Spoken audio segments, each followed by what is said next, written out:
আজকে যে পরিস্থিতি হয়েছে ক্যাম্পাসে, অ্যাটলিস্ট আপনারা যদি কেউ দেখতেন, বিশ্বাস করেন আপনারা সারা জীবনের জন্য এই ছাত্রলীগ জিনিসটাকে যে কি পরিমাণ ঘৃণা করতেন বা ভয় পাইতেন আপনারা জানেন না।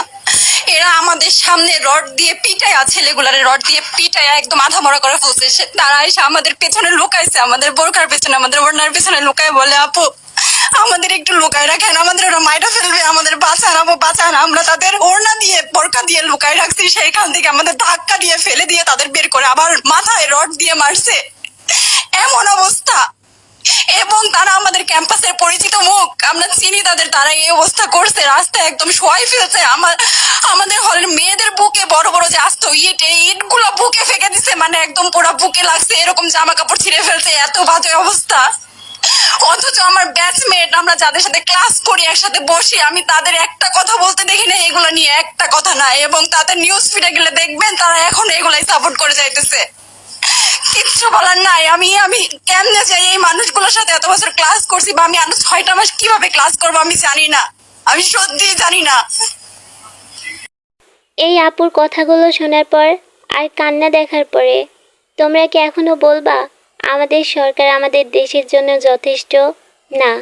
আমাদের সরকার আমাদের দেশের জন্য যথেষ্ট না, কারণ আমাদের সরকার নিজের সম্মানই নিজে ধরে রাখতে পারে না, সেইখানে দেশের মেয়েদের সম্মান কেমনে ধরে রাখবে? আমাদের এই সরকারের তুলনা রাস্তার কুত্তার সাথেও করা যায় না। রাস্তার কুত্তার যতটুকু সম্মান আছে ততটুকু সম্মানও আমাদের প্রধানমন্ত্রীর নেই। এমন সরকার আমাদের বাংলাদেশের জন্য কলঙ্ক। অন্য দেশগুলো আর আমাদের বাংলাদেশ অন্য দেশের সাথে তুলনা করতে গেলে আমাদের বাংলাদেশ মানে ঘৃণা করে। অন্য দেশের মানুষগুলো আমাদের বাংলাদেশ নিয়ে এখন টোল করে।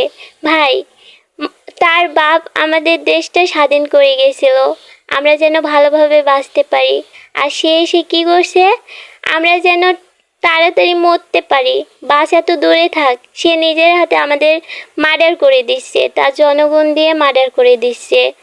আমাদের উচিত এই সরকারকে বাংলাদেশ থেকে দূর করে দেওয়া উচিত। বাংলাদেশ থেকে কেন, ওরে পৃথিবীর থেকে হটাই দেওয়া উচিত।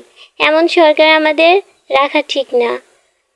এমন সরকার যতদিন আমাদের বাংলাদেশে থাকবে, আমাদের বাংলাদেশ জলাই পোড়াই ছাই করে দিবে। যেখানে মেয়েদের সম্মান নিয়ে খেলা করা হয় সেই দেশে আমরা থাকতে চাই না। হয় এ দেশ থেকে সরকারকে হটানো হোক, না হয় আমাদের প্রাপ্ত অধিকার দেওয়া হোক।